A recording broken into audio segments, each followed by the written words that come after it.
Are you having a hard time figuring out what to get Dad for Father's Day? Shop now at sportshistorynetwork.com/row1 and save 15% off your order when you check out Row 1 Brand's Vintage Sports Pictorium Gallery. They have America's best sports art. With over 7,200 historic sports prints, you're assured to find something unique for Dad this Father's Day. If he's an NFL buff, check out the 1963 vintage NFL helmet poster. Shop now at sportshistorynetwork.com/row1.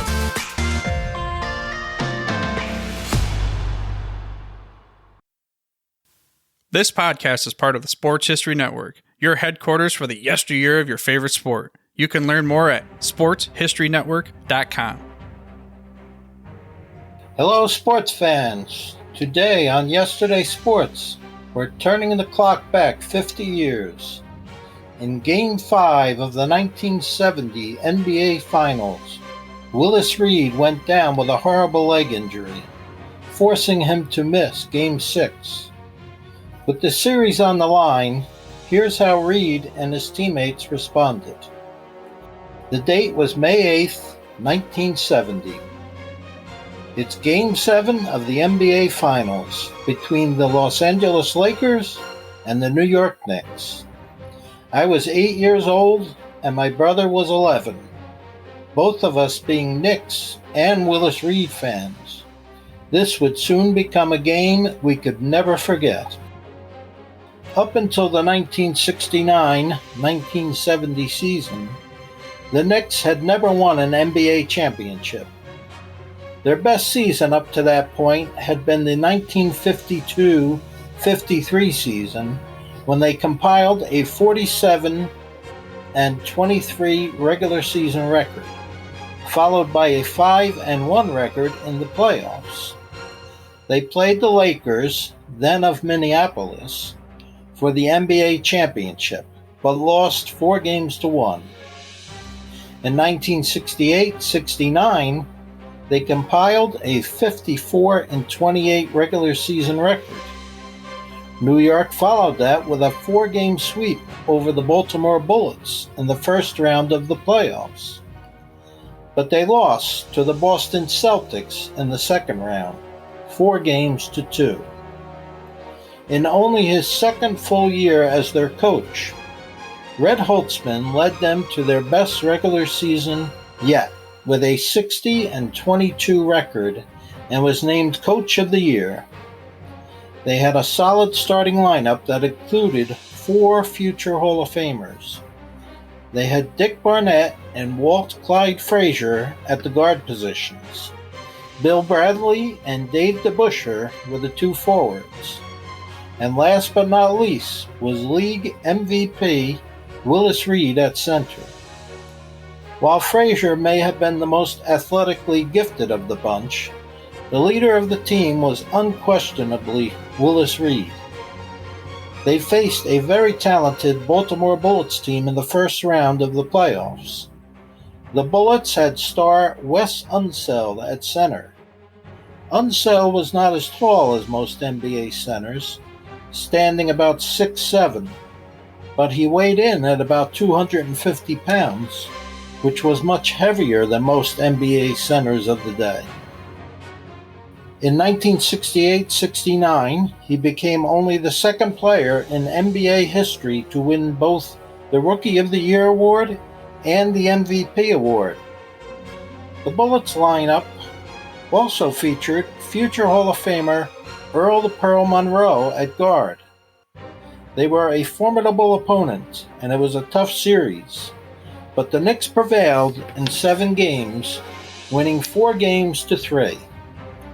Next up was the Milwaukee Bucks, led by their very tall and talented center, Lou Alcindor, who later changed his name to Kareem Abdul-Jabbar. Jabbar went on to become one of the greatest players in NBA history, but this was his first season as an NBA player, and he was not able to overcome the strength and experience of Willis Reed.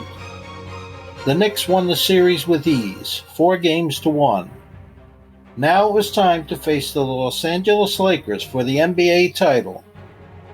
The Lakers were one of the most successful teams in basketball. They had won the title 5 times in 6 years, from 1949 to 1954.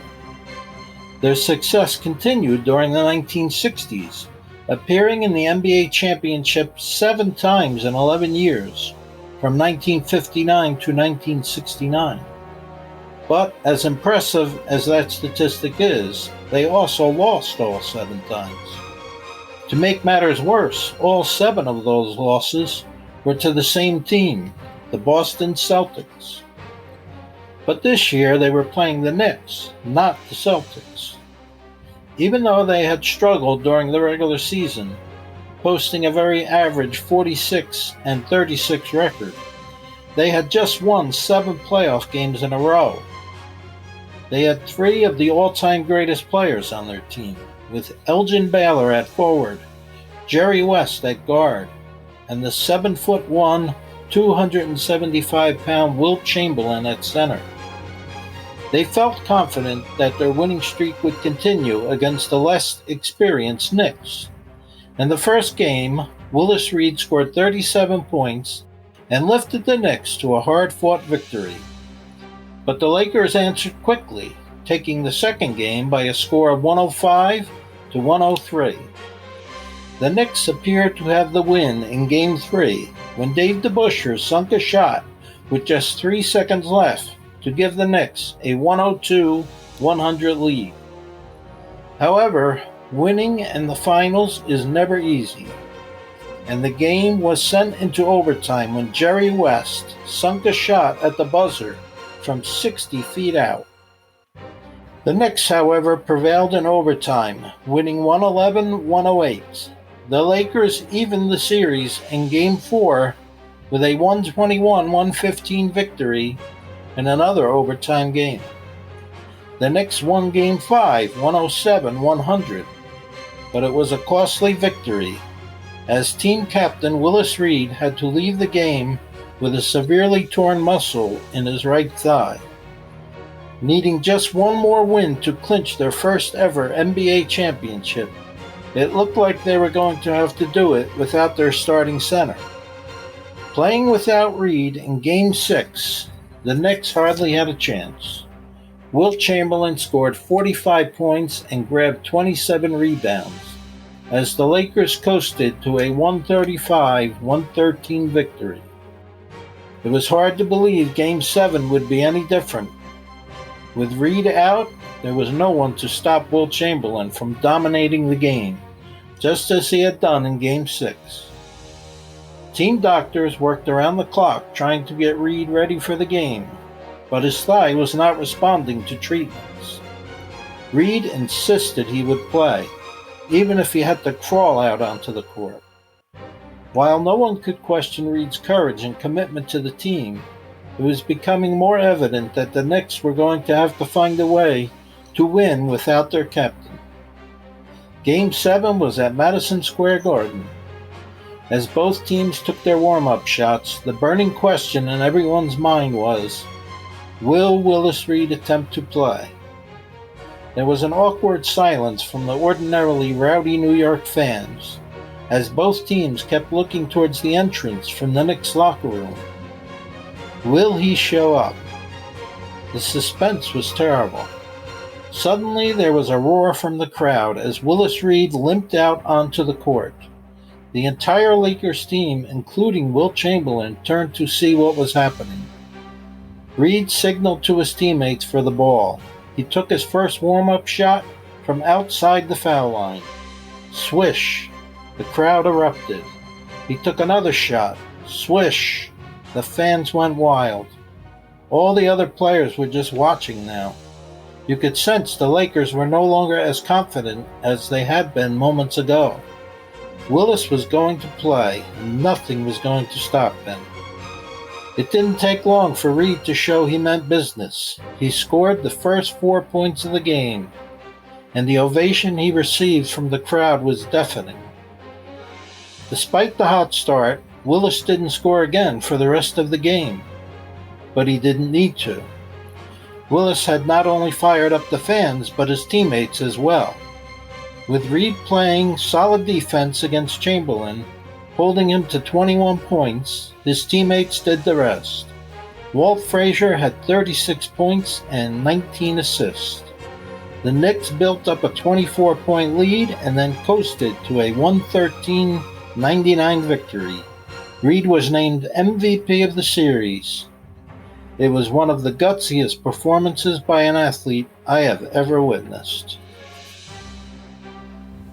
This podcast is part of the Sports History Network, your headquarters for the yesteryear of your favorite sport. You can learn more at sportshistorynetwork.com.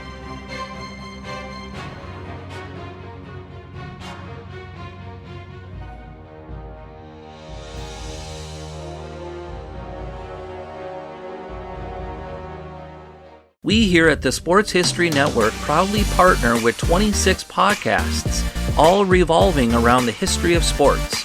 But did you know that many of our hosts were sports history authors way before they started their shows? It's true. We've got Joe Ziemba, host of When Football Was Football, Joe Zagurski, host of Pro Football in the 1970s, Mark Morthier, host of Yesterday Sports, Tommy Phillips, host of Lombardi Memories, and Scott Adamson, co-host of From the 55-Yard Line. All these authors have many books for you to choose from. To check them out, go to our website at sportshistorynetwork.com/sportshistorybooks. Pick up your copy today. Soundtrack provided by Kevin MacLeod of filmmusic.io.